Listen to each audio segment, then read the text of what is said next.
In the unforgiving frontier town of Ash Hollow, where whispers carry the weight of stones, Clara Wynn bears the scarlet letter of widowhood with quiet dignity. Blamed for her husband's mysterious death, she endures daily torment from townsfolk, who mask their cruelty behind false virtue.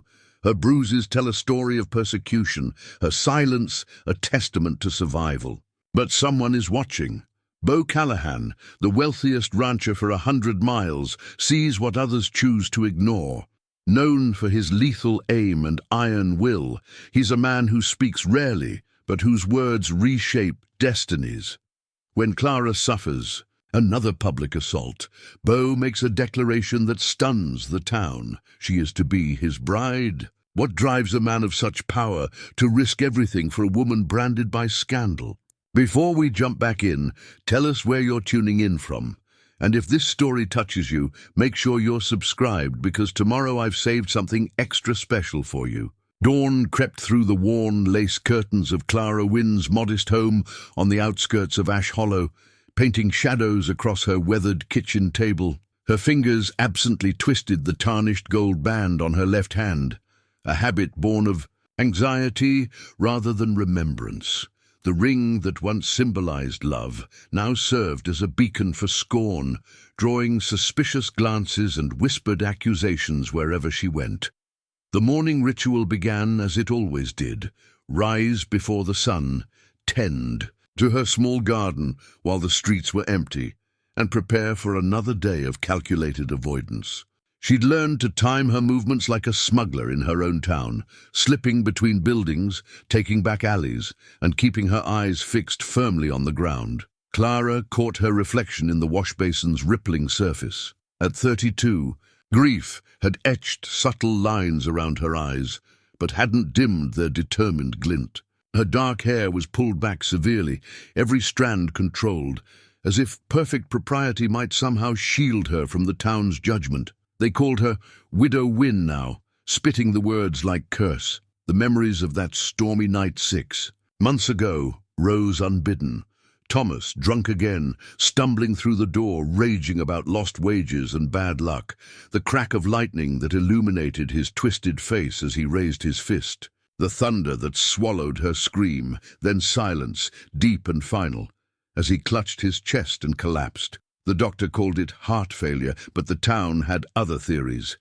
Witchcraft, they whispered. Poison, they muttered. Justice, she sometimes thought in her darkest moments, though guilt immediately followed such thoughts. A sharp rap at her door startled her from her reverie. Through the window, she glimpsed Mrs. Beaumont's elaborate hat, adorned with feathers that seemed to quiver with self-righteous indignation. The woman was Ash Hollow's self-appointed moral guardian, and she'd made Clara her personal crusade. Mrs. Wynn, the older woman's voice dripped with false concern.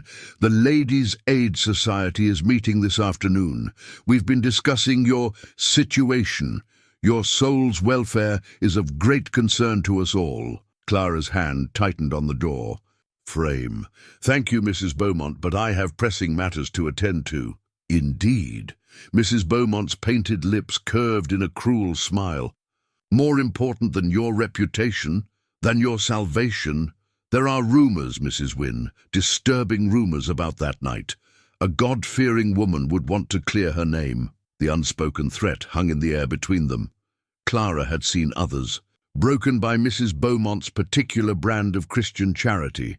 Their businesses ruined, their children ostracized, their lives dismantled piece by piece until they fled town or bent to her will. Good day, Mrs. Beaumont.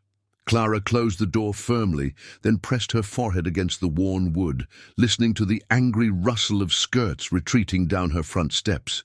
Through her kitchen window she could see the distant expanse of the Callahan Ranch, a kingdom unto itself sprawling across the horizon. Its owner was as much myth as man to most of Ash Hollow's residents, a shadow that passed through town on horseback, conducting business with a nod rather than words. Clara had never spoken to him, but sometimes she felt his presence like a weight, as if those distant hills held watching eyes. She touched her wedding ring once more, then squared her shoulders. Another day in Ash Hollow began, and she had supplies to purchase, whether the town wanted her there or not. She'd survived.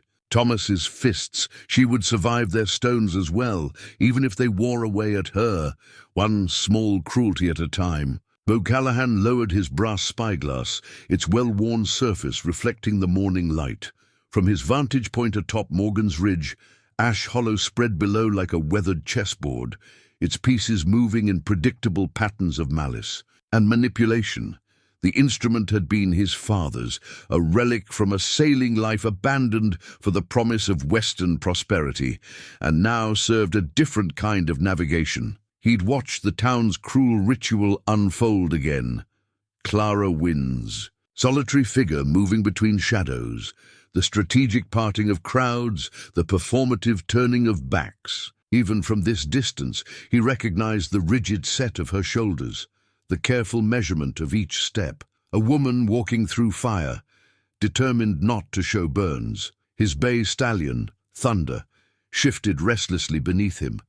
At 45, Beau sat his horse with the same quiet authority that marked everything he did. Time had carved deep lines around his eyes and silver threads through his dark hair, but age had only refined the intensity of his gaze. The townspeople called him the Ghost Rider when they thought he couldn't hear, the wealthy spectre who haunted their borders, more legend than man. "Easy now," he murmured to Thunder, though the horse wasn't the one needing steadying. His fingers tightened around the spyglass as he watched Mrs. Beaumont's morning assault on Clara's door. The scene played out in silent pantomime, but he'd witnessed enough of the woman's righteous cruelty over the years to fill in the words. 20 years of self-imposed solitude had taught Beau the value of watching. He'd built his empire on observation, knowing when to buy, when to sell, when to speak, and when silence carried more weight than words. The town both feared and needed him. His ranch employed half their men, his contracts kept their businesses afloat, and his mere presence deterred the sort of trouble that plagued other frontier towns. But he'd never involved himself in their social affairs, not since Sarah. The memory of his first wife still ached like an old bullet wound, the way the town had whispered about her, too. A Boston girl, too refined for frontier life, they'd said. When fever took her and their unborn child, the whispers turned to judgment. Should have married local stock, they clucked. Should have known better than to bring Eastern delicacy to Western. Hardship. He'd withdrawn then, letting the legend grow while the man retreated. His ranch became his fortress, work his shelter, silence his armor. Until Clara Wynn arrived in Ash Hollow, and something in her quiet dignity had cracked his carefully constructed walls. Through the spyglass, he watched her emerge from her house, market basket in hand. Even from here, he could see the deliberate grace in her movements. A woman who had learned to wear persecution like a second skin. She reminded him of the wild horses he gentled, proud creatures made wary by rough handling, but still possessing an untamed spirit in their eyes. His foreman, Jake Martinez, rode up beside him. 20 years of loyalty had earned the man the right to speak freely. "Watching the widow again, boss?" Beau lowered the spyglass, but didn't answer. Jake sighed, the sound heavy with concern. "Town's getting worse. Heard talk at the saloon last night. They're saying she's cursed, saying anyone who helps her'll share in it." Jake paused, choosing his next words carefully. Also heard Beaumont's bunch is pressuring Miller to call in her mortgage.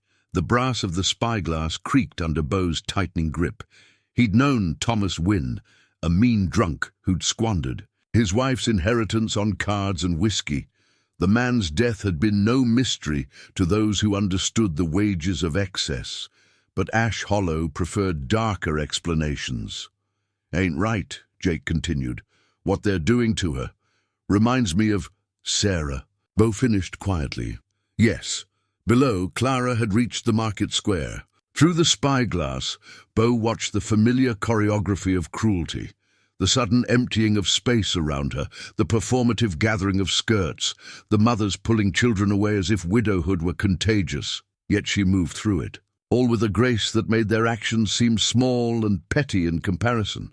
"Sometimes," Beau said, his voice rough from disuse, "a town needs reminding of its conscience." Jake straightened in his saddle, recognizing the shift in his boss's tone.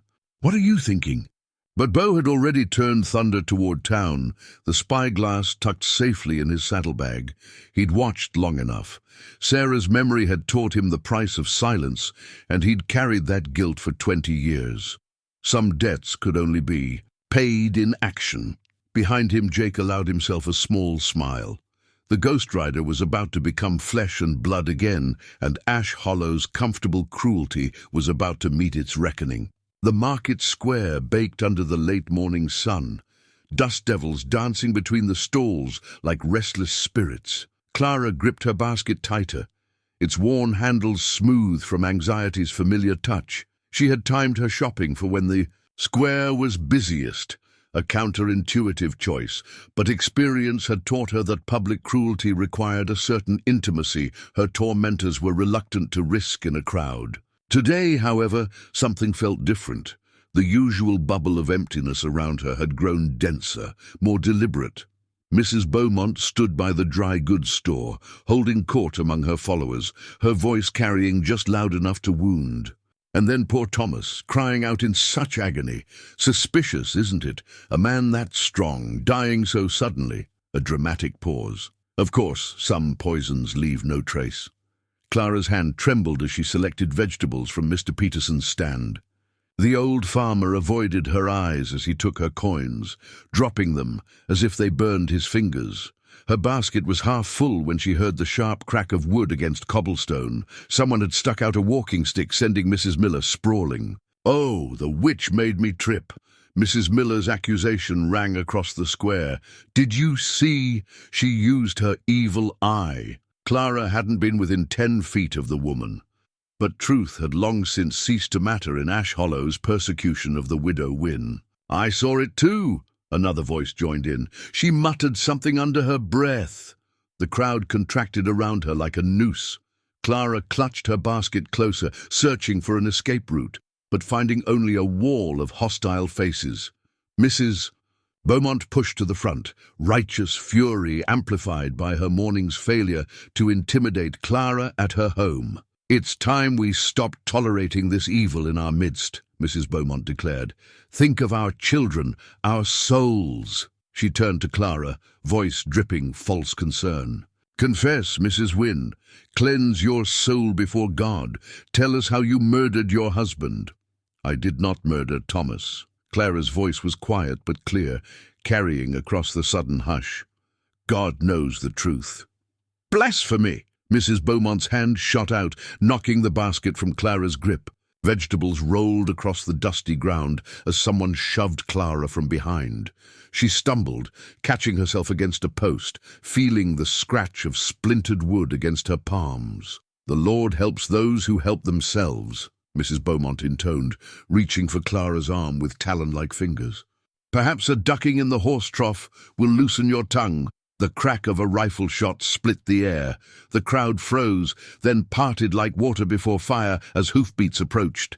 Clara turned to see a massive bay stallion entering the square, its rider a dark silhouette against the morning sun. The rifle in his hands wasn't aimed at anyone, but its recent discharge left a thread of smoke curling skyward like an admonishing finger. Beau Callahan dismounted with fluid grace, his spurs ringing against the cobblestones with each deliberate step. The legend made flesh, no longer a distant shadow, but a force that seemed to draw all light and air from the space around him. His eyes, grey as storm clouds, surveyed the scene with cold precision. Mrs. Beaumont recovered first, smoothing her skirts. "Mr. Callahan, how fortunate! We were just dealing with a matter of public safety.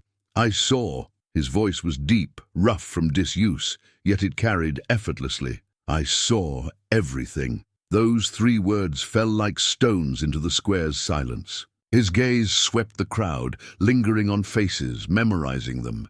These people who owed their livelihood to his contracts, his employment, his business, now shrinking from his judgment. Clara stood very still as he approached her, his movements measured, almost gentle, like a man approaching a spooked horse. He knelt, gathering her scattered vegetables with calloused hands, placing them one by one back into the basket. The town watched, transfixed by the sight of Ash Hollow's wealthiest citizen performing such a menial task. When he finished, he straightened, holding her basket in one hand and his rifle in the other. His eyes met Clara's for the first time, and she saw something there that stole her breath, not pity but recognition. The look of one survivor seeing their own wounds reflected in another. "Mrs. Wynn," he said, his voice pitched for her alone, though the entire square strained to hear. "I believe we have matters to discuss." The broken basket in his hands marked the moment everything changed, the instant when persecution met protection, and a widow's silence found its answer in a watchman's words. Sheriff Marcus Webb's office had never felt smaller than it did in this moment, the afternoon sun casting prison bar shadows through the window.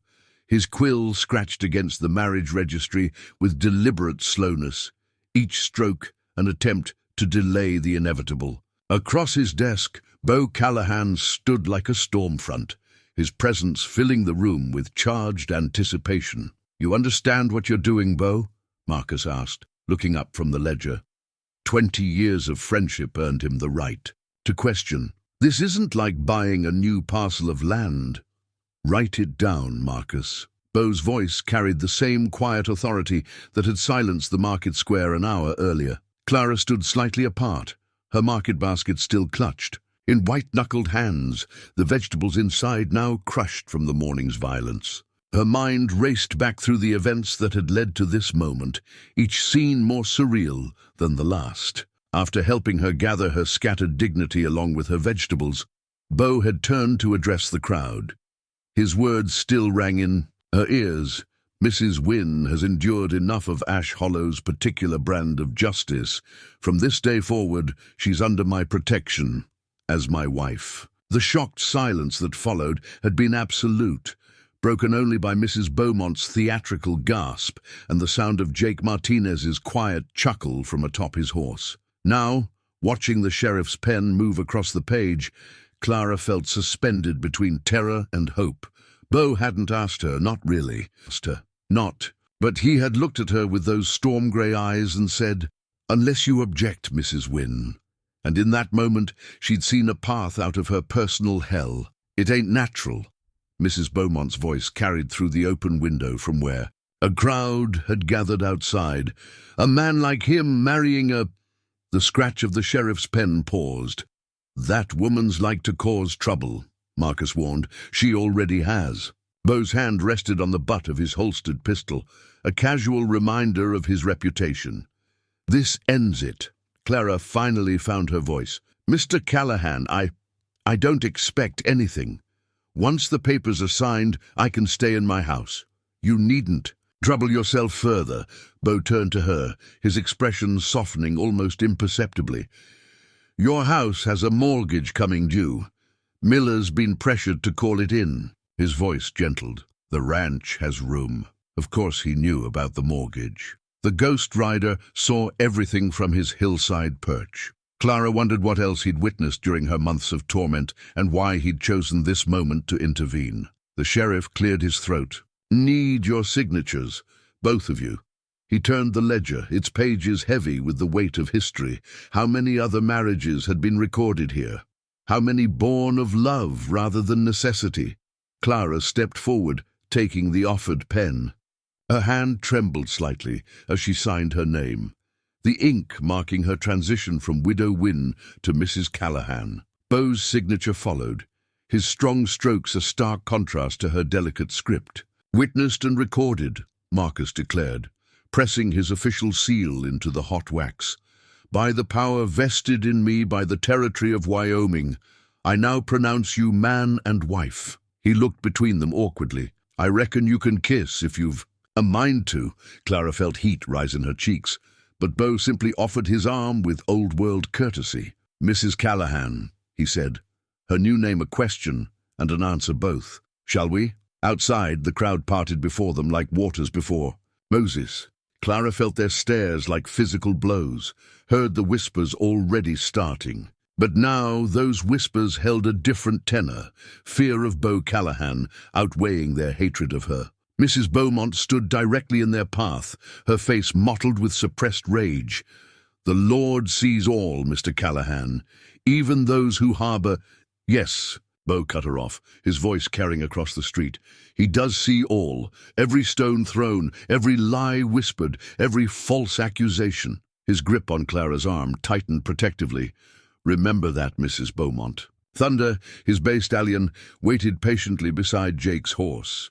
With surprising gentleness, Beau helped Clara mount behind him. The broken market basket, now a symbol of her old life, remained on the sheriff's porch. As they rode out of town, Clara fighting vertigo from the unfamiliar height, she heard Jake's amused drawl, "Reckon Ash Hollow just got themselves a new first lady." The marriage registry on the sheriff's desk lay open, ink still drying on their names. One chapter of Clara's life closed, another beginning, written in iron and law, sealed with a desperate hope, and witnessed by a town that would soon learn the true meaning of Beau Callahan's protection. The iron gates of the Callahan ranch rose before them like the entrance to another world, their elaborate scrollwork spelling out CC Ranch in curves that caught the late afternoon light. Clara felt the shift in Beau's posture as they passed.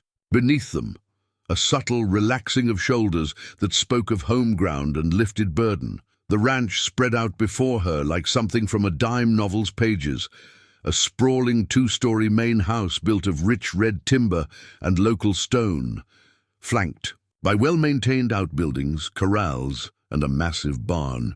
Somewhere in the distance, she heard the wild calling of horses. "Welcome home, Mrs. Callahan," Jake called out as he rode ahead to alert the house staff.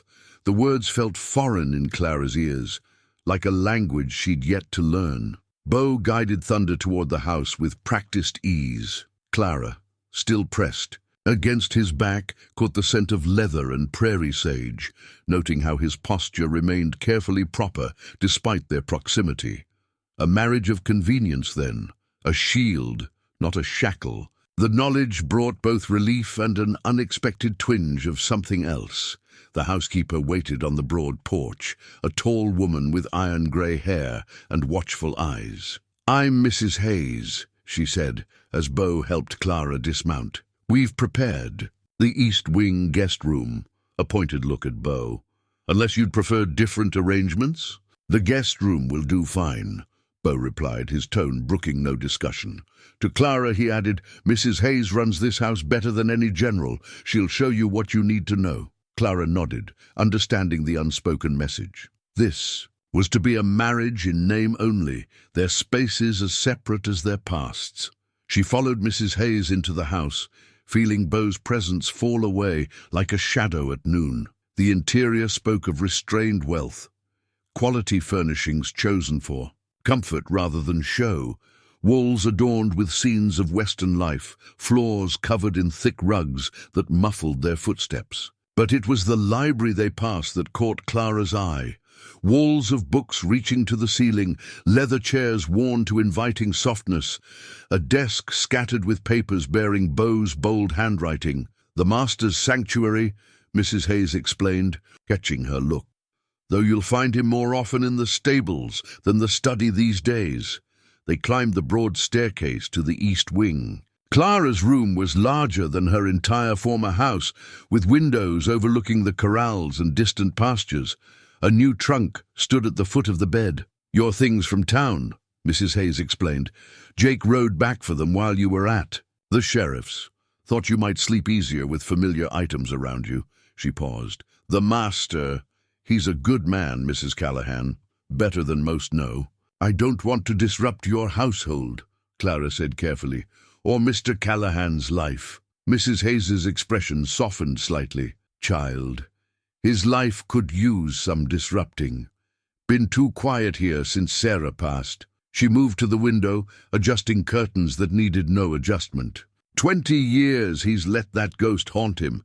Maybe it's time for some living to happen in these halls again. The mention of Sarah hung in the air like smoke. Clara had heard whispers about Beau's first wife, but like most Ash Hollow gossip, she'd learned to distrust them.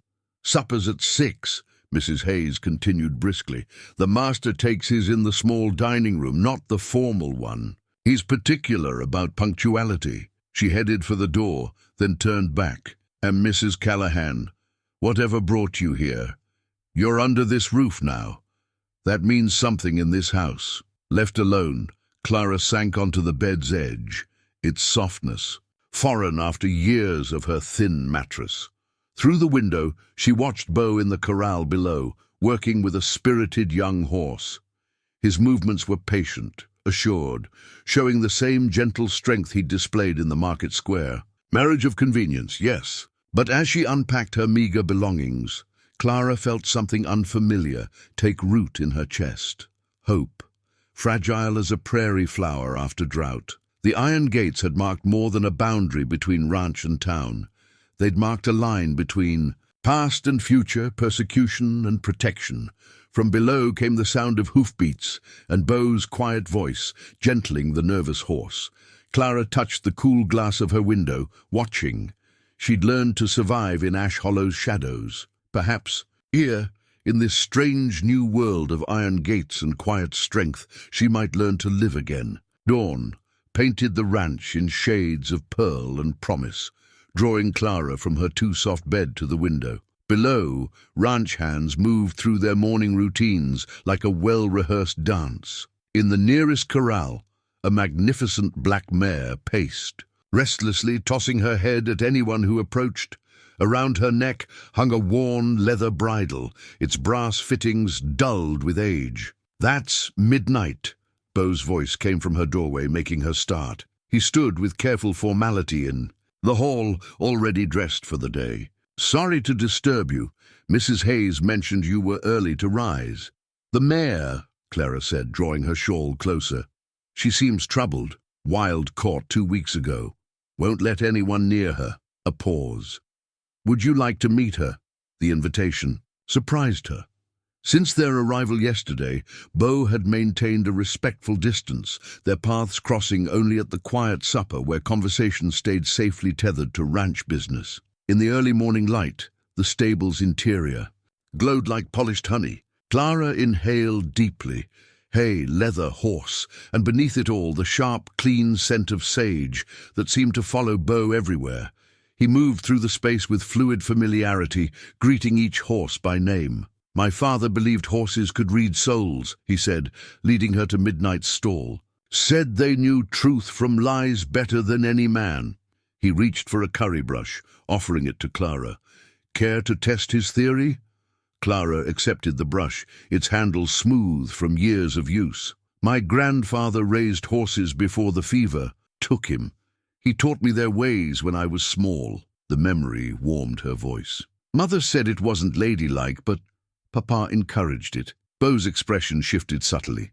Surprise, perhaps, or recognition. "Approach her slowly," he instructed. "Let her know your intentions." Clara moved toward the stall, keeping her movements fluid and calm. Midnight's ears flicked forward, nostrils flaring as she assessed this new human. The mare's eyes held a familiar wariness, the look of a creature who'd learned to expect harm from the world. "I know, sweet girl," Clara murmured. "The world's not always kind to wild things, is it?" She extended her hand, palm up, offering choice rather than demand. Midnight stretched her neck, breath warm against Clara's fingers. Then, to the watching ranch hand's amazement, the mare stepped forward, allowing Clara to stroke her sleek neck. "Well now," Jake's voice came from behind them, rich with amusement. "Reckon we just found our new horse whisperer." Beau watched Clara work, her gentle hands smoothing Midnight's coat as she spoke in low, soothing tones. The mare gradually relaxed, the tension flowing out of her powerful frame like water. She just needed someone who understood, Clara said softly, working a knot from the mare's mane. "Sometimes fear looks like fury. Sometimes survival means fighting. Everything that comes near." The words hung in the morning air, heavy with unspoken meaning. Beau's hands tightened on the stall door. "Yes," he said roughly, "sometimes it does." Clara's fingers found the old bridle, its leather cracked but still sturdy. This seemed special. It was Sarah's. The words came slowly, as if drawn from a deep well. She loved riding. Had a way with horses like you. He touched the bridle's weathered surface. Midnight's the first horse that's shown interest in it since... He didn't finish, but Clara understood. The bridle was more than tack. It was memory made tangible, a bridge between past and present. Tell me about her? Clara asked gently, continuing to brush Midnight's coat. If you'd like to. For a moment, she thought he wouldn't answer. Then she laughed easily, loved books, wasn't afraid to get her hands dirty. His voice grew distant. Town never understood her. She was too different, too educated, He trailed off. Too much herself, Clara supplied quietly. Beau's eyes met hers, sharp with sudden understanding. Yes. They worked together in comfortable silence, Clara brushing while Beau mucked the stall. Midnight accepted their presence like she'd known them always, occasionally. Nudging Clara's shoulder with her velvet nose, "You'll need a horse of your own," Beau said finally, straightening. "For ranch business. If you'd like her, she's yours." Clara's hand stilled on Midnight's neck. "Are you sure? She's chosen you already." He managed a slight smile. Besides, Father was right. Horses no. He hesitated, then added, "The bridle too, if you want it. Sarah would have liked that." Knowing it was being used by someone who understands. The offering wasn't just leather. And brass, Clara knew. It was trust, acceptance, perhaps even the first thread of healing. She touched the bridle gently, feeling its history beneath her fingers. "I'd be honored," she said simply. Above them, morning light streamed through the stable's high windows, turning dust motes to floating gold. In her stall, Midnight nickered softly, wild heart learning to trust again. Like others around her, the letter arrived with the weekly supply wagon, innocent-looking among bills of sale and business correspondence. Clara found it while sorting the mail at Beau's desk, a task she'd quietly assumed after noticing his tendency to let paperwork pile up. The envelope bore no return address, only the name Callahan written in an elaborate hand she recognized all too well. Her fingers trembled as she lifted it, the paper expensive and heavy, the kind Mrs. Beaumont used for her church. Announcements? For a moment she considered burning it unopened, but secrets had a way of festering, and she'd had enough of those to last a lifetime. "Dear Mr. Callahan," the letter began, its poisoned courtesy dripping from every careful stroke. "As upstanding members of this God-fearing community, we feel compelled to warn you of the grave danger you've welcomed into your home. Your noble intentions toward the widow Wynn, while admirable, have blinded you to certain facts." The words that followed were carefully crafted daggers, each one honed to draw blood. Whispers about Thomas's death, implications about Clara's, unnatural influence over men, veiled suggestions about her midnight activities. The letter concluded with a threat wrapped in concern. "Consider how your business interests might suffer should your judgment be called into question. After all, who would trust a man bewitched? Mrs. Hayes said you'd be in here." Beau's voice startled her. He stood in the doorway, his expression shifting as he read her face. "What's wrong?" Clara tried to hide the letter, but he crossed the room in 3 long strides, gently taking it from her trembling hands. She watched his face as he read, seeing the storm gather in his eyes. "They've been leaving packages too," she admitted quietly. "Dead flowers, chicken bones. Witch warning signs from the old country?" She swallowed hard. "I've been gathering them before the hands can see." Beau's hands tightened on the paper until it crackled. "How long?" "Since the wedding. I didn't want to trouble you. You've already done so much." "Clara," his voice was rough, "you're my wife, legally and in the eyes of God and man. Their attacks on you are attacks on this house." He looked down at the letter again. "I recognize this paper, Beaumont. She leads them, but she's not alone. Miller's stopped extending credit to your ranch hands in town.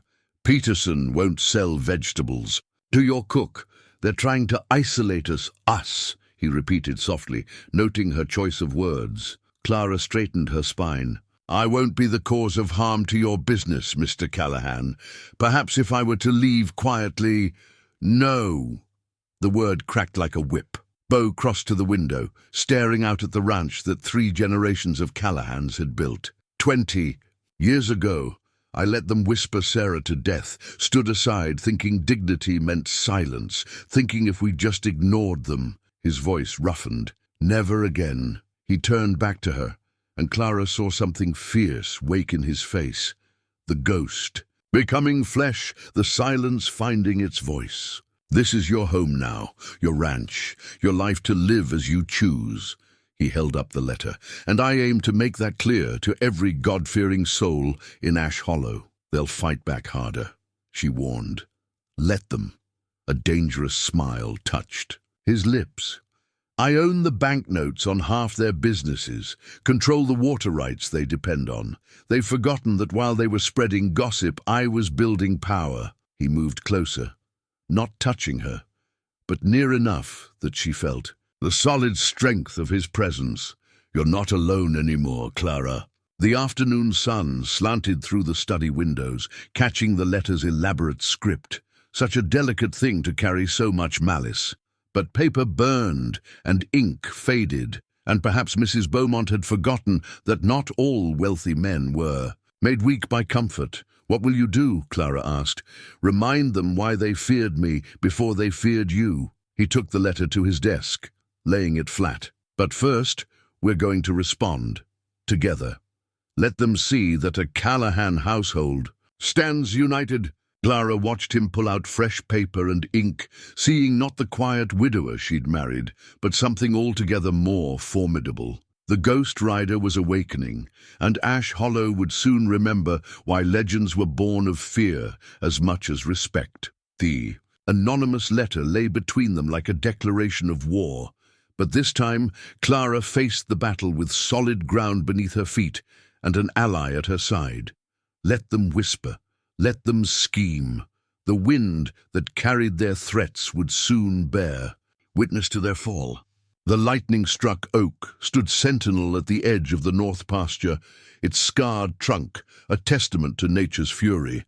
Clara watched anxious clouds gather above it, painting the afternoon sky the color of fresh bruises.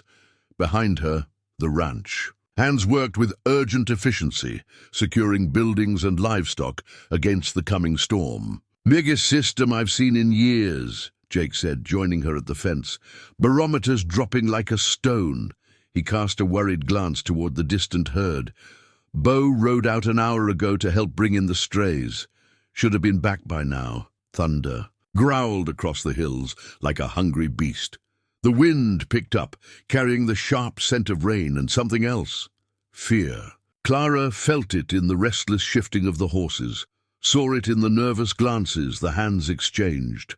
This wasn't just weather, this was Judgment Day bearing down on them. Midnight's the strongest mount we have, Clara said, decision crystallizing. I'm going to find him. Jake grabbed her arm. Mrs. Callahan, begging your pardon, but the master would skin me alive if I let you. You're not letting me do anything, Jake. She met his eyes steadily. I'm telling you what I'm doing. She pulled free, already moving toward the stable. Send up a flare if we're not back in an hour. Midnight seemed to understand the urgency, responding to Clara's every cue as they rode out. The mare's hooves flew over the increasingly treacherous ground, navigating through the growing darkness with sure-footed grace. Clara bent low over her neck, scanning the horizon for any sign of Beau. The first fat drops of rain struck like bullets. Within minutes, the world dissolved into sheets of water and howling wind. Lightning split the sky, and in its brief illumination, Clara caught a glimpse of something that stopped her heart. Thunder, Beau's stallion, riderless and wild-eyed, fighting his trailing reins. "Whoa, boy!" Clara called, guiding Midnight alongside him. The stallion knew her voice from their morning stable visits, allowing her to catch his dragging reins. The leather was torn, suggesting a fall rather than a clean break. Another lightning. Flash revealed tracks in the mud, leading toward the lightning-scarred oak. Clara's throat tightened as she remembered Thomas's final night. Another storm, another oak, another moment when nature's fury changed everything. She found Beau conscious but dazed, propped against the oak's massive trunk. Blood matted his hair, where he'd struck a low-hanging branch, but his eyes focused when they found her face. "Clara," he sounded confused, "you shouldn't be out here." "Neither should you," she replied, dismounting. "Can you stand?" Thunder spooked at the lightning. He winced as she helped him up. "Caught me off guard. Stupid mistake. Even legends are allowed mistakes." She smiled through her worry, steadying him. "Though perhaps next time check the weather before playing hero." The ghost of a laugh escaped him, then turned to a grimace. Clara's hands moved surely over his ribs, checking for breaks with practiced efficiency. "You've done this before," he observed. "Thomas came home injured often enough." The words slipped out before she could catch them. In the storm's wild darkness, old truth seemed easier to speak. "Usually his own doing. Drink makes men clumsy." Beau's hand caught hers, calloused fingers surprisingly gentle. "That night, the night he died, tell me." Clara stared into the rain, seeing another storm, another time. "He'd lost everything at cards. Again, came home raging, lightning in his eyes. Said he'd teach me to respect him properly this time." Her voice steadied. But when he raised his fist, his heart finally showed more wisdom than he did. "Paled him right there in our kitchen. You didn't kill him. No, God did that, or his own poison. But the town needed someone to blame, and a wife who didn't weep enough at his funeral made an easy target." She met Beau's eyes. "Why did you really marry me?" Thunder crashed overhead, but Beau's voice came clear through the storm. "Because I watched you walk through hell with your head high. Because you reminded me what courage looks like." His hand tightened on hers. "Because 20 years ago I was too much of a coward to stop them from destroying someone else. He broke off, swaying slightly. "We need to get you back," Clara said, helping him toward midnight. "This storm's not through with us yet." They rode double through the deluge, Clara's arms around Beau's waist to keep him steady. Neither spoke, but something had shifted between them, like the air after lightning strikes, charged with new possibility, clean of old fears. The lightning-struck oak disappeared into the storm behind them, its scarred branches reaching skyward, like fingers seeking absolution. Like the tree, they both bore marks of nature's fury. Like the tree, they still stood, damaged perhaps, but unbowed, finding strength in their very wounds. The library's peace wrapped around Clara like a familiar shawl as she organized Beau's scattered papers. After the storm, he'd finally agreed to let her help with the ranch's books, though his current laudanum-induced rest hadn't given him much choice in the matter. Dr. Morrison had been clear. The concussion needed time to heal. Her fingers traced the edge of his desk's bottom drawer, feeling the slight catch that suggested long disuse. Inside lay decades of carefully filed documents, each folder marked in Beau's precise hand.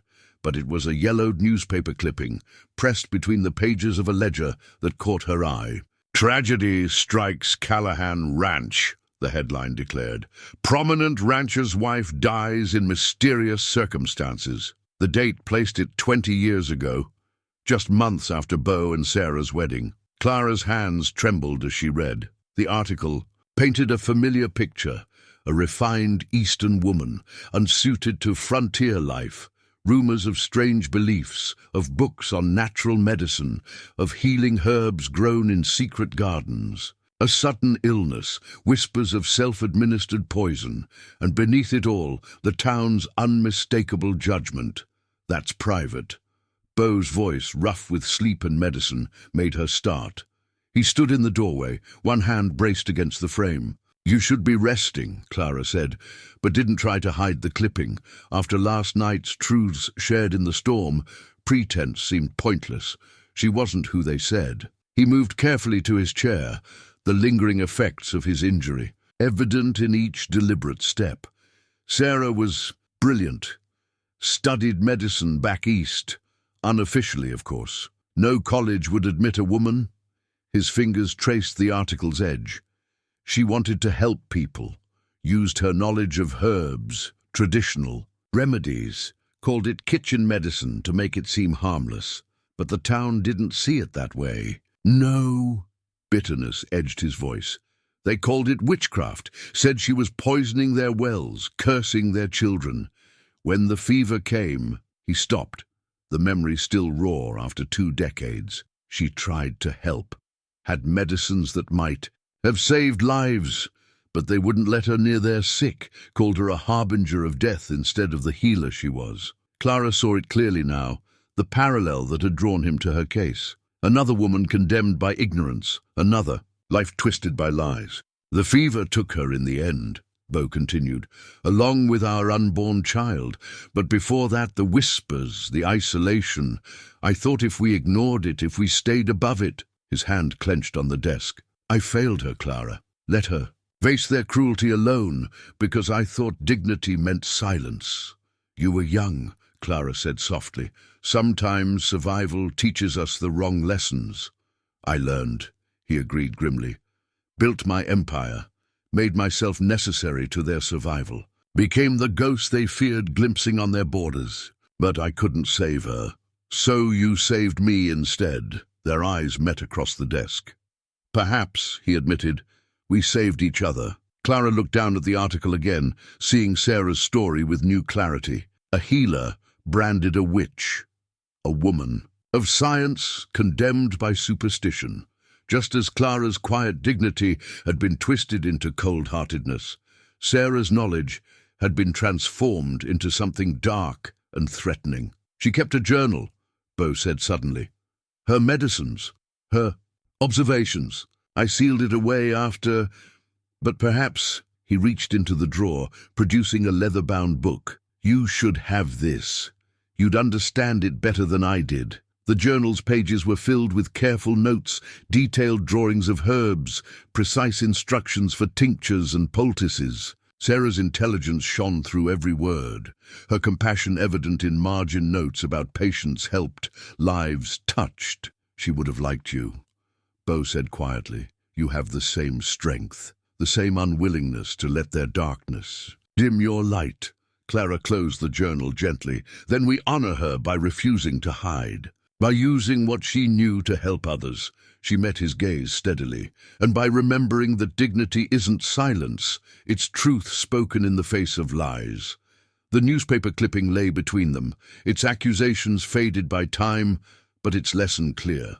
20 years of guilt and grief had built walls around Beau's heart, but within those walls, he'd also built the power to prevent history from repeating itself. Together then, he said, and Clara heard the echo of a promise in those words. Together, she agreed and reached across the desk to take his hand. The town council meeting minutes lay open on the polished table of Ash Hollow's assembly hall, their formal script belying the venom beneath. Clara sat straight back beside Beau, feeling the weight of hostile stares from the gathered council.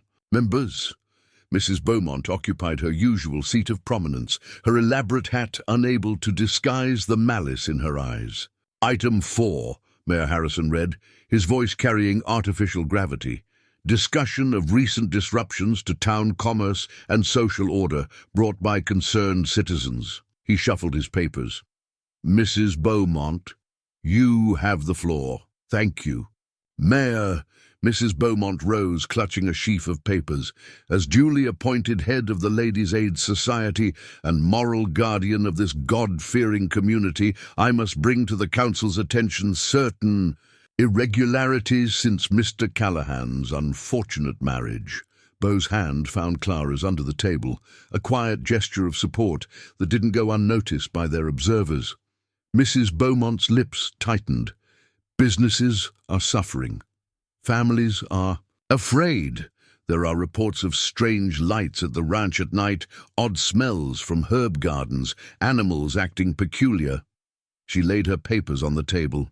And now we find that certain medicines are being distributed to our workers, remedies of unknown origin and suspicious nature. Clara felt heat rise in her cheeks. She'd been using Sarah's journal, preparing the healing tonics for injured ranch hands. Word must have spread when Jake's badly sprained ankle healed in half the expected time. Furthermore, Mrs. Beaumont continued. Mr. Callahan's judgment in business matters has become erratic. His recent decision to withdraw credit from upstanding establishments while extending it to less reputable ventures. You mean... Beau interrupted, his quiet voice cutting through her rhetoric like a knife.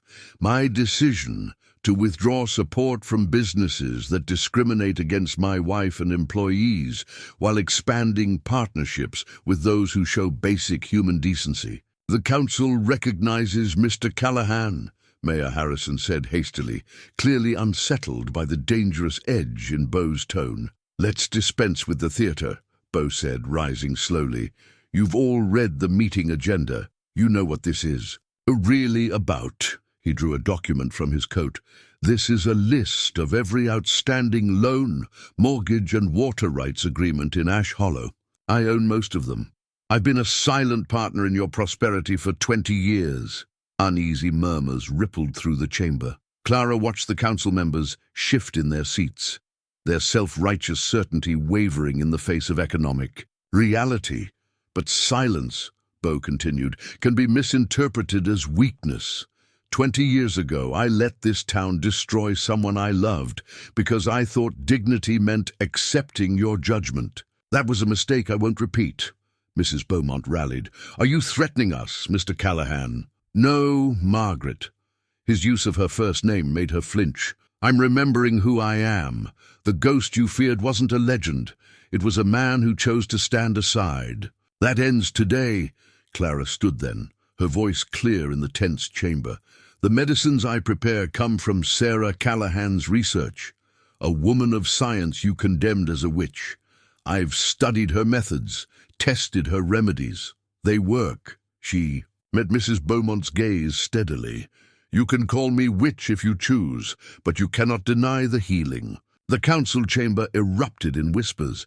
Mayor Harrison banged his gavel frantically. Order! This is highly irregular. No, Clara continued, drawing strength from Beau's presence beside her. What's irregular is a town that would rather see its children suffer than accept help from someone they've decided to fear. What's irregular is calling yourself Christians while practicing persecution. She removed a small bottle from her reticule, placing it on the council table. This tonic cured Jake Martinez's ankle. The same recipe could help your son's chronic cough, Mayor Harrison. Sarah's journal is filled with such remedies. Knowledge isn't evil just because you don't understand it. Beau's voice backed her words with steel. Here's how this will proceed. The council will cease its campaign against my wife and my ranch. In return, we'll continue to support this town's growth under new terms that ensure fair treatment for all. Additionally, Clara will establish a proper dispensary, offering Sarah's medicines to any who need them. He placed a contract on the table. The choice is yours. But remember, pride is poor comfort in a harsh winter, and my water rights agreements come due for renewal very soon. The council minutes recorded what followed in dry, careful language. Motion to dismiss concerns regarding Callahan Ranch operations, passed 7-2. Motion to establish town dispensary under Mrs. Clara Callahan's supervision, passed 6-3. Motion to adjourn, unanimous. But they couldn't record the shift in power that occurred that day. The moment when fear gave way to respect, when whispers turned to thoughtful silence, when a ghost and a supposed witch joined forces to reshape a town's future. As they left the chamber, Clara caught a glimpse of their reflection in the window. She and Beau, standing shoulder to shoulder, no longer victims, but architects of change. The council minutes would mark this day in simple ink, but its true impact would be written in the lives of those they could now help, in the legacy of a dream that had waited 20 years to flower. The music box's melody drifted through the library's evening quiet, its delicate notes picking out a half-forgotten waltz. Clara had discovered it while reorganizing the shelves. A small rosewood box with mother-of-pearl inlay, tucked behind. Decades of ledgers. Now it sat open on Beau's desk, its tiny dancer turning in endless circles as they sorted through Sarah's medical journals together. She bought it in Boston, Beau said, his voice soft with memory. Said every proper home needed music, even if it came from a mechanical dancer. He touched the box gently. Haven't wound it since. The waltz continued, filling the space between them with its bittersweet song. Outside, rain painted the windows with silver, creating a cocoon of warmth within the library. 2 months of shared meals, shared work, and shared purpose had worn smooth the rough edges of their arranged beginning. Clara looked up from Sarah's careful notes on willow bark tinctures to find Beau watching her, his expression unreadable in the lamplight. "You miss her still," she said. Not a question, not an accusation, simply truth. Differently now. His answer surprised them both. "Before you came, missing her was all I had. A ghost, clutching a ghost." He stood, moving to the window. "But you've given her work meaning again, given this house life, made me remember what it's like to—" He trailed off, but Clara heard the unspoken words hanging in the air between them. The music box played on, its tune asking a question neither of them had dared voice. "Dance with me." The words escaped her before she could reconsider. At his startled look, she added, "Sarah's medicines work better when the spirit is tended to, or so her notes say."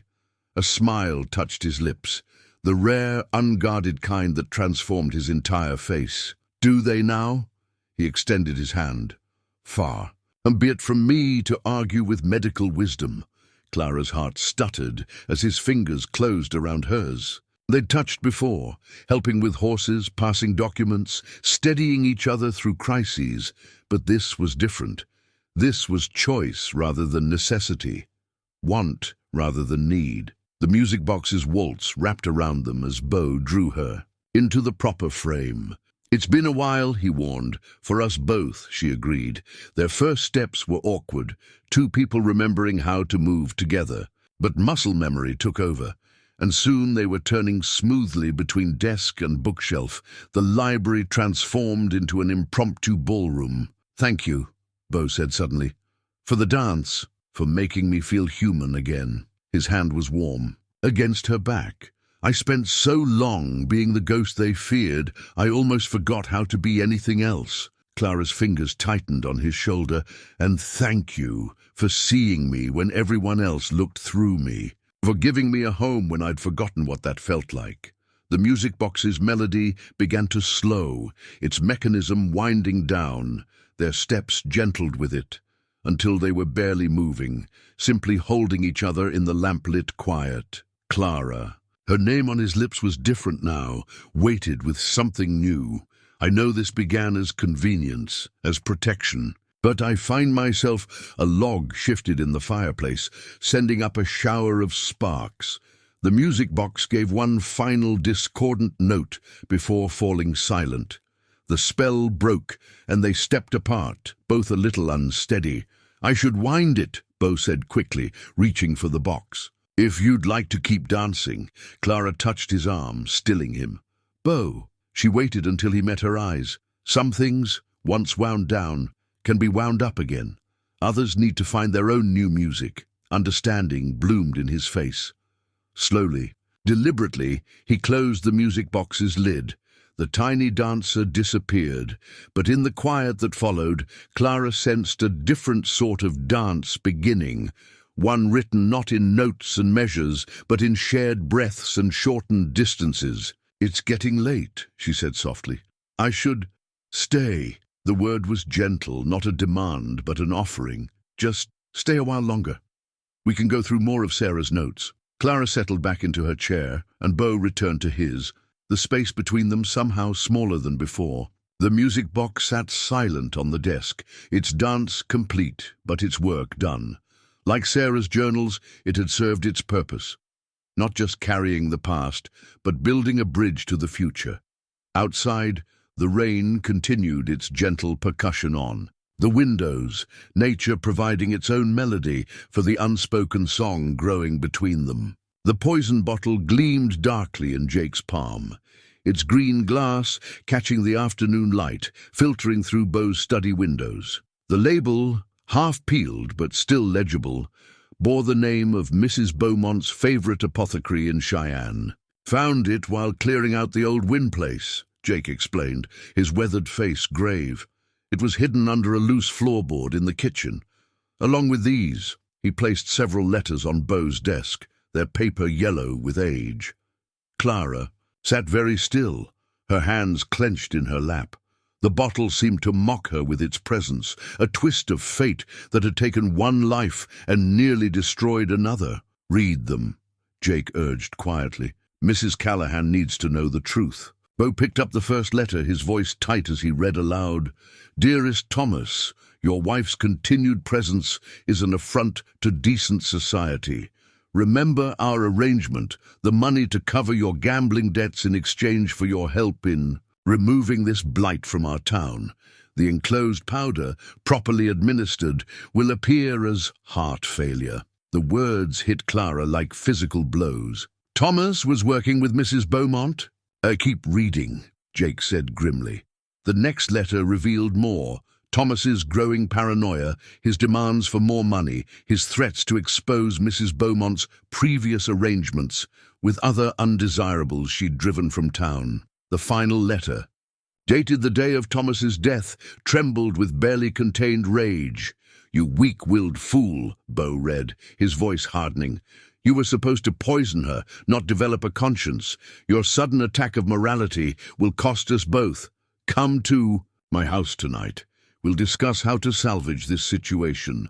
And Thomas, bring the remaining poison." All of it. Clara's world tilted on its axis. "He was protecting me? At the end?" "Appears so," Jake said. "Talk to some folks in town. Thomas was seen heading to Beaumont's house that night, drunk and raging.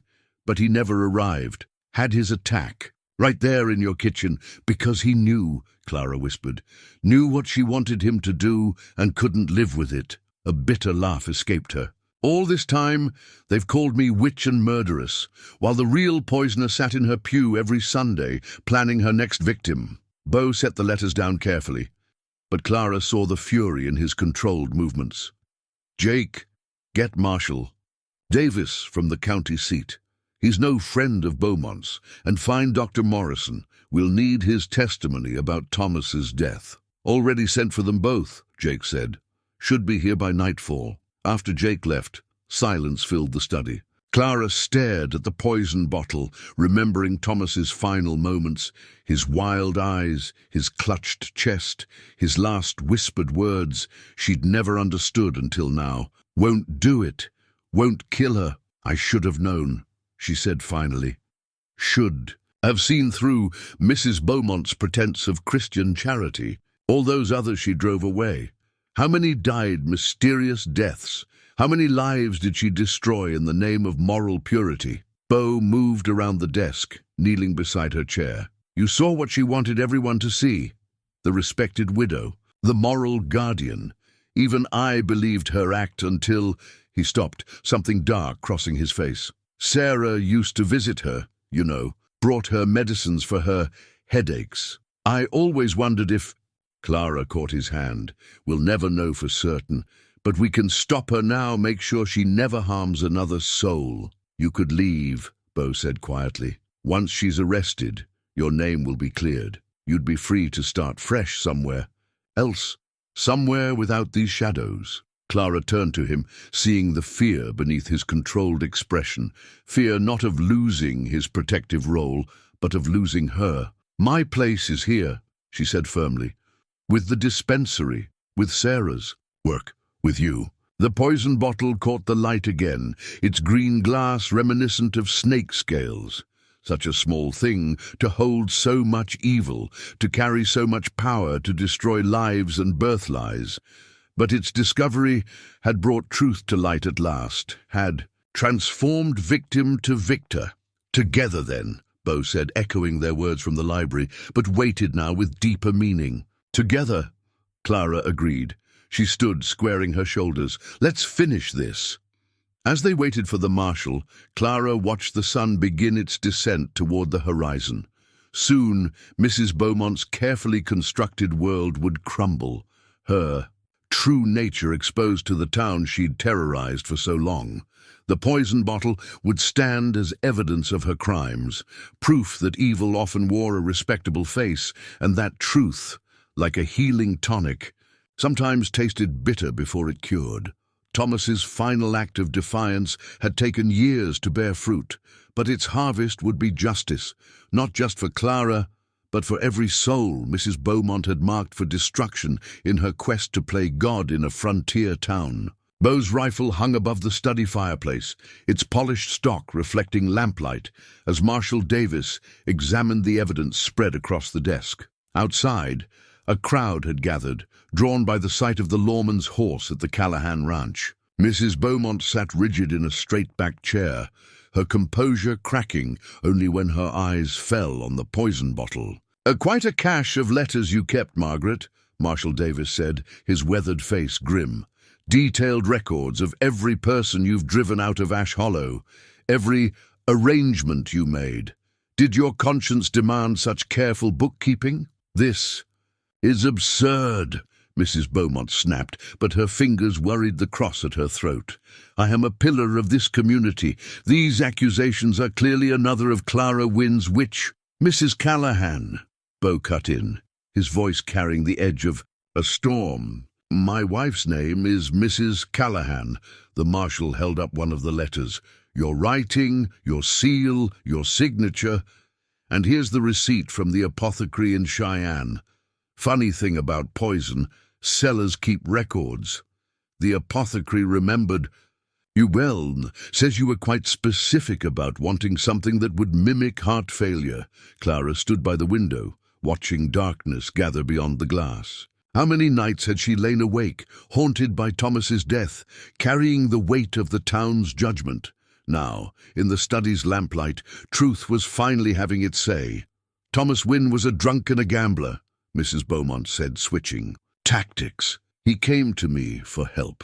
I merely tried to guide him toward righteousness by giving him poison to murder his wife." Dr. Morrison spoke from his corner. "I've reviewed my notes from that night. The symptoms I attributed to heart failure, they match exactly with this particular poison, except Thomas took it himself, didn't he, rather than use it on Clara." Mrs. Beaumont's face twisted.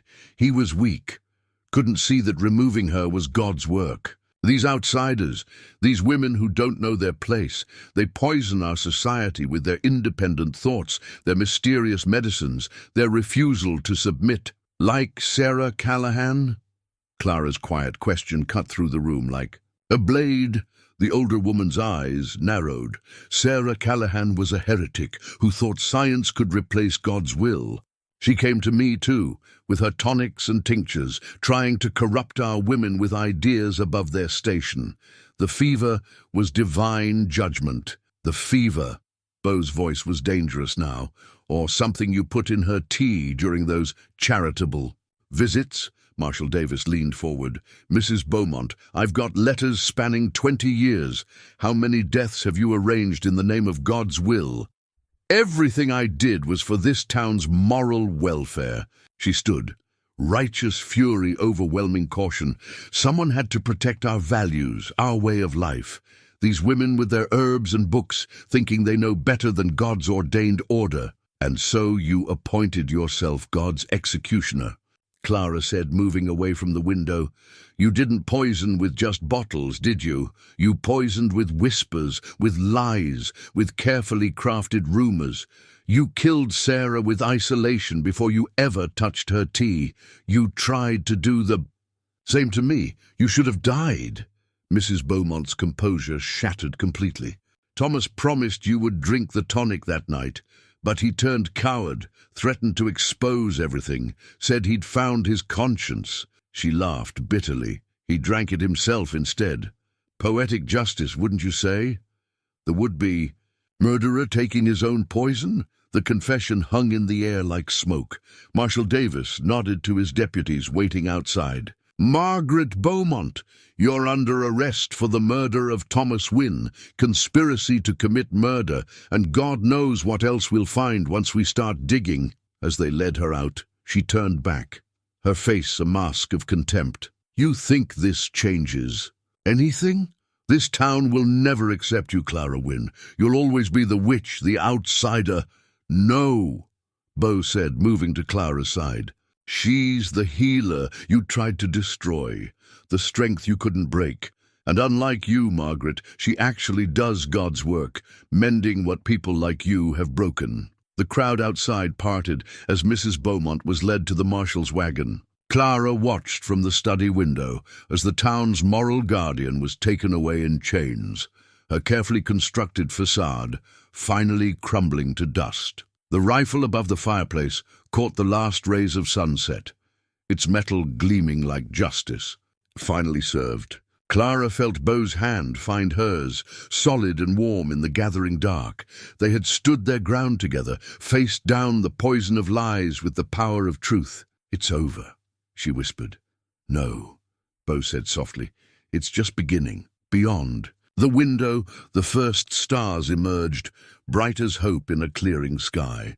Beau's rifle hung above the study fireplace, its polished stock reflecting lamplight, as Marshal Davis examined the evidence spread across the desk. Outside, a crowd had gathered, drawn by the sight of the lawman's horse at the Callahan ranch. Mrs. Beaumont sat rigid in a straight-backed chair, her composure cracking only when her eyes fell on the poison bottle. "Quite a cache of letters you kept, Margaret," Marshal Davis said, his weathered face grim. "Detailed records of every person you've driven out of Ash Hollow, every arrangement you made. Did your conscience demand such careful bookkeeping?" "This is absurd," Mrs. Beaumont snapped, but her fingers worried the cross at her throat. "I am a pillar of this community. These accusations are clearly another of Clara Wynn's witch, Mrs. Callahan," Beau cut in, his voice carrying the edge of a storm. "My wife's name is Mrs. Callahan." The marshal held up one of the letters. "Your writing, your seal, your signature, and here's the receipt from the apothecary in Cheyenne. Funny thing about poison. Sellers keep records."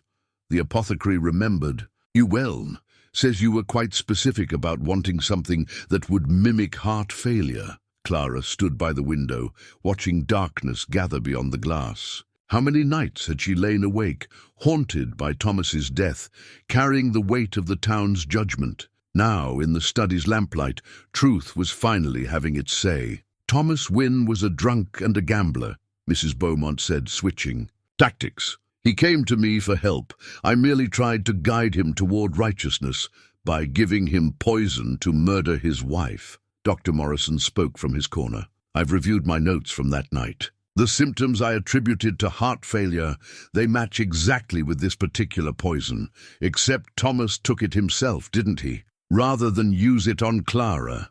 Mrs. Beaumont's face twisted. He was weak, couldn't see that removing her was God's work. These outsiders, these women who don't know their place, they poison our society with their independent thoughts, their mysterious medicines, their refusal to submit. Like Sarah Callahan? Clara's quiet question cut through the room like a blade. The older woman's eyes narrowed.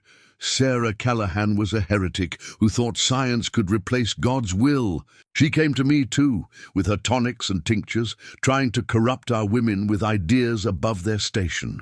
The fever was divine judgment. The fever, Beau's voice was dangerous now, or something you put in her tea during those charitable visits? Marshal Davis leaned forward. "Mrs. Beaumont, I've got letters spanning 20 years. How many deaths have you arranged in the name of God's will? Everything I did was for this town's moral welfare." She stood, righteous fury overwhelming caution. "Someone had to protect our values, our way of life. These women with their herbs and books, thinking they know better than God's ordained order. And so you appointed yourself God's executioner," Clara said, moving away from the window. "You didn't poison with just bottles, did you? You poisoned with whispers, with lies, with carefully crafted rumors.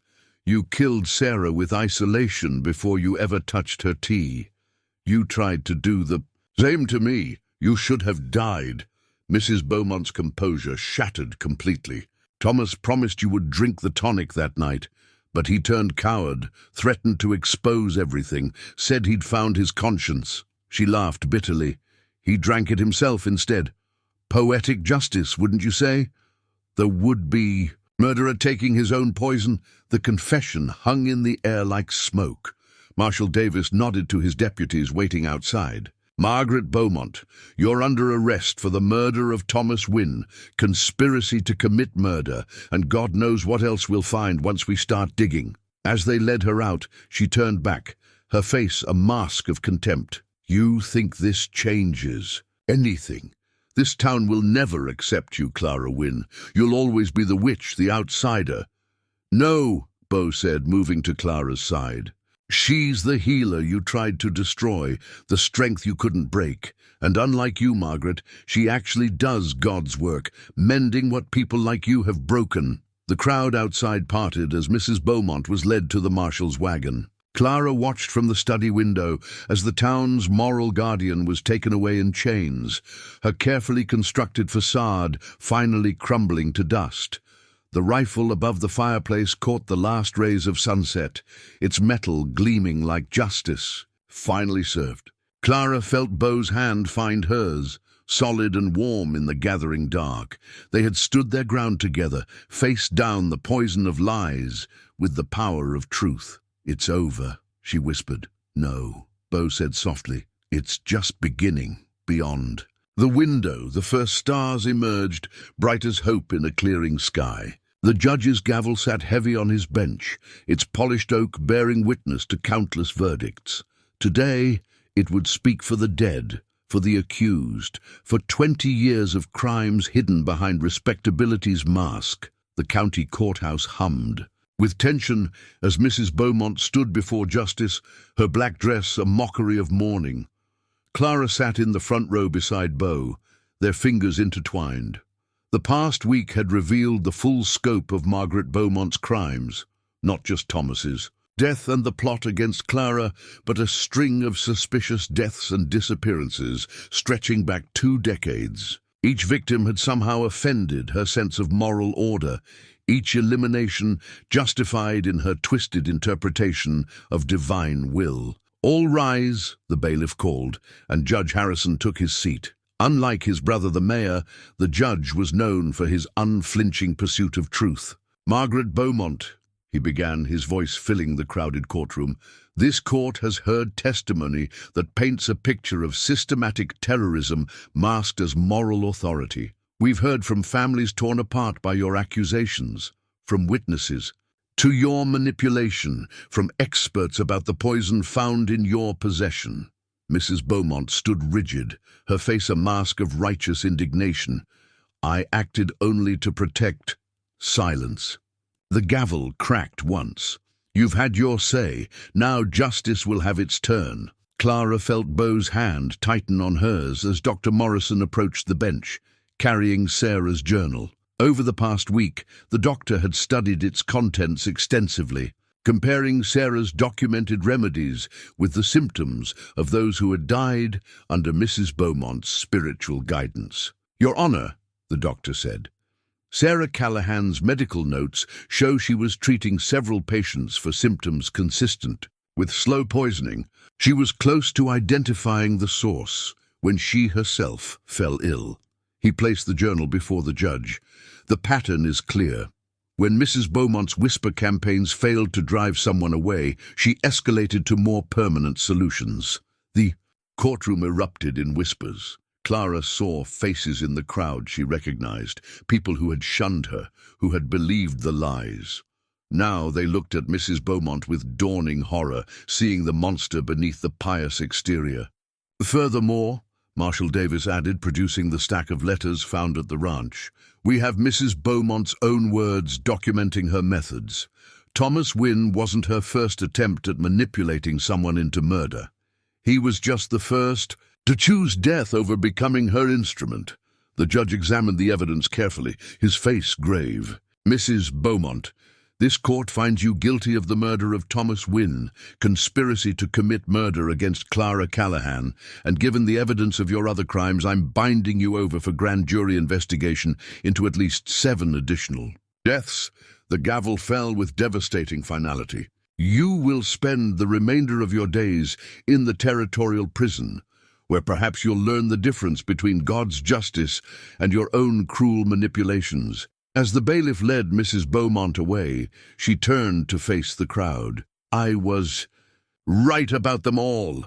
The outsiders, the progressives, the ones who'd change our way of life. Look at her, she jabbed a finger at Clara, practicing her herb witchcraft openly now, corrupting our town with her foreign ideas. No, Margaret, Clara stood, her voice carrying clearly. I practice medicine, documented and proven. I heal rather than harm. And I forgive you, not for your sake, but for all those you wounded with your poison of hatred. They deserve to see justice served with mercy, to know that light can overcome even the darkest evil. The gavel cracked one final. And time as Mrs. Beaumont was led away, her accusations fading down the corridor. In her wake, the courtroom sat silent, absorbing the magnitude of what had been revealed. Judge Harrison turned to Clara. Mrs. Callahan, this court offers its deepest apologies for the persecution you've endured. Your late husband's estate will be restored to you, though I understand you've found a far better home. He smiled slightly at Beau. Furthermore, the territory would be grateful if you'd consider establishing a proper medical practice, using Sarah Callahan's research. We need more healers on the frontier. Clara felt Beau's proud smile as she answered, Thank you, Your Honor. I'd be honored to continue Sarah's work. The gavel that had sealed Mrs. Beaumont's fate now recorded Clara's vindication, its solid weight, representing the triumph of truth over lies, of healing over harm. As they left the courthouse, Clara saw the town with new eyes. The shadows of suspicion had lifted, replaced by the first fragile shoots of understanding. Ready to go home? Beau asked softly. Home. Not just a sanctuary now, but a place to build their future together. Clara smiled up at him. Yes, we have a garden to tend. The sunrise painting hung in Clara's new dispensary, its colors catching the morning light, just as they had in Sarah's journal sketches. She'd found the unfinished canvas in the ranch's attic, Sarah's last work, a dawn sky over the prairie, waiting 20 years to be completed. Now it watched over a room that would have made its creator proud. More mullein tea, Mrs. Callahan? Young Jenny Miller clutched her throat, voice still raspy. The same girl who had once hidden from the witch now sat trustingly on Clara's examination table, legs swinging as Clara checked her breathing. And honey, Clara smiled, mixing the remedy, your mother's doing better with the willow bark tincture. Says she hasn't had a headache in weeks. Pa can't believe how much work she's getting done. Jenny paused. He wanted me to say sorry about believing. She trailed off, embarrassed.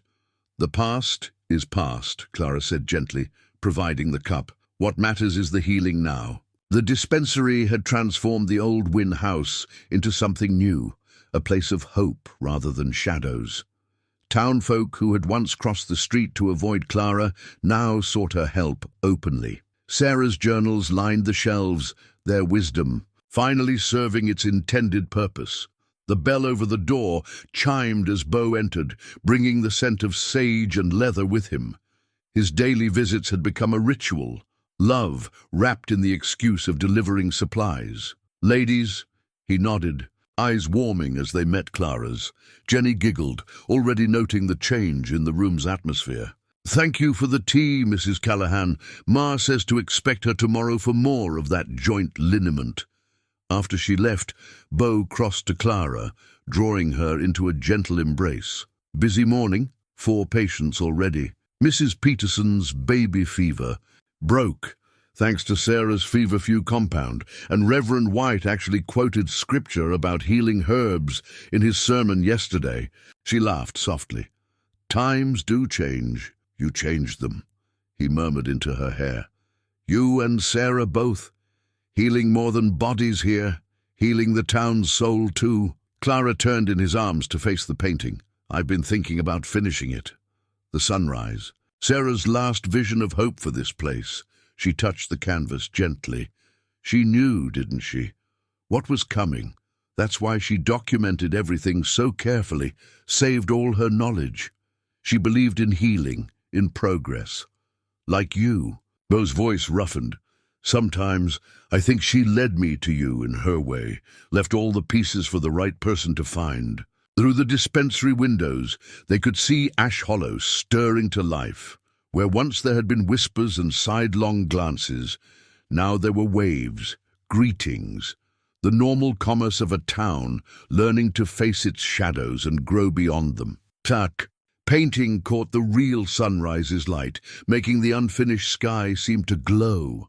Clara had been adding to it bit by bit, following Sarah's sketch, but adding her own touches. Prairie flowers in the foreground, wild horses in the distance, the suggestion of the ranch's silhouette on the horizon. "I'd like to hang it in the ranch house when it's done," she said, "in our room." The words still felt new, sweet on her tongue. They'd moved Clara's things to the master bedroom last week, their love finally claiming its proper place. "Our room," Beau echoed, smile in his voice. "Still getting used to that, to being fully alive again, not just haunting my own house." "Speaking of the house," Clara turned to face him fully, "Mrs. Hayes mentioned something this morning about needing to air out the nursery soon." Beau went very still. "The nursery?" Clara took his hand, placing it over her stomach. "Sarah's journals had excellent advice about early pregnancy symptoms and ways to be sure." Joy broke across his face like another sunrise, years of grief and loneliness burning away in its light. He pulled her close, careful even in his excitement. "A baby? You're certain?" 3 months by my calculations. She touched his cheek. "New life, new beginnings." Sarah would have liked that too, I think. He kissed her then, tender and fierce at once. When they parted, both had tears in their eyes. Through the windows, the morning had bloomed fully, painting the dispensary in shades of promise. The sunrise in the painting seemed to shimmer, art and reality merging in a moment of pure possibility. "I need to finish my rounds," Clara said, softly. "More healing to do. I'll come back at lunch," Beau promised. "We'll tell Mrs. Hayes together. She'll want to start planning immediately." They shared one more kiss before he left, the dispensary bell chiming his departure. Clara turned back to her work, joy humming in her veins. The painting watched over her as she prepared the day's medicines, its unfinished sky now a symbol not of truncated hope, but of endless possibility. Sarah's legacy, Clara's love, and new life growing beneath her heart, all coming together in a dawn that had waited 20 years to break. The matching wedding bands caught the autumn sunlight, their new engravings still bright against the gold, from ghost to glory, in Beau's strong script. 1 year to the day since their first hasty ceremony in the sheriff's office, but this time the entire town had gathered to witness their true wedding, their chosen joining. Clara stood before the mirror in Sarah's old dressing room, now her own, smoothing the ivory silk of her gown over her growing belly. The bands had been Sarah's final gift, found in a letter dated just before her death. "For the one who will heal his heart when the time is right." Even then, she had been planning for a future she wouldn't see. "Ready, Mrs. Callahan?" Mrs. Hayes appeared in the doorway, her iron-grey hair softened by emotion. In her arms, she carried something wrapped in tissue paper. "Though I suppose you'll be Mrs. Callahan twice over after today." "What's that?" Clara asked, watching in the mirror as the housekeeper approached. "Found it in the attic, with Sarah's things." Mrs. Hayes carefully unwrapped a delicate circlet of dried herbs and tiny white flowers. "She made it for her own wedding. Wrote here that it should be saved for the next healing heart to grace these halls." She placed it gently on Clara's dark hair, the preserved bloom still fragrant after 2 decades. Some things wait for the right moment to bloom again. Through the window, Clara could see the garden, where she now tended both Sarah's medicinal herbs and her own flowering hopes. The dispensary had grown into a proper clinic, with Dr. Morrison himself referring patients. The town's children no longer whispered witch, but healer, coming to her with their scrapes and fears, leaving with cookies and comfort. A soft kick beneath her ribs made her smile. Sarah Grace. They'd already decided if it was a girl. Thomas. Wade for a boy, reclaiming the name from its darker history, honoring the man who'd found his conscience at the end. Beau's pacing a groove in the study floor. Jake's voice came from the hall, warm with amusement.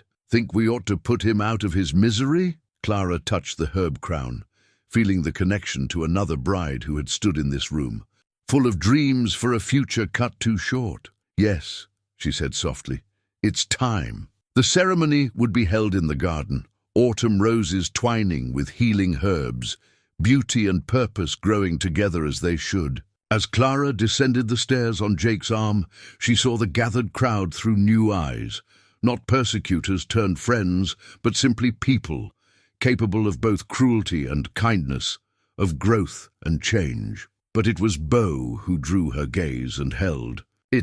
He stood beneath an arch of roses, the ghost rider transformed by love into flesh and blood and joy. When their eyes met, the years of pain and loneliness fell away like shadows at dawn. Reverend White spoke of redemption, of love's power to heal not just hearts, but communities. Clara barely heard him, lost in Beau's eyes as they exchanged the rings that had waited so long to be worn. When he kissed her, she tasted the future on his lips, sweet as hope, strong as truth, endless as the prairie sky above them. The celebration spread from garden to house. Townspeople who had once shunned her now raising toasts to her happiness.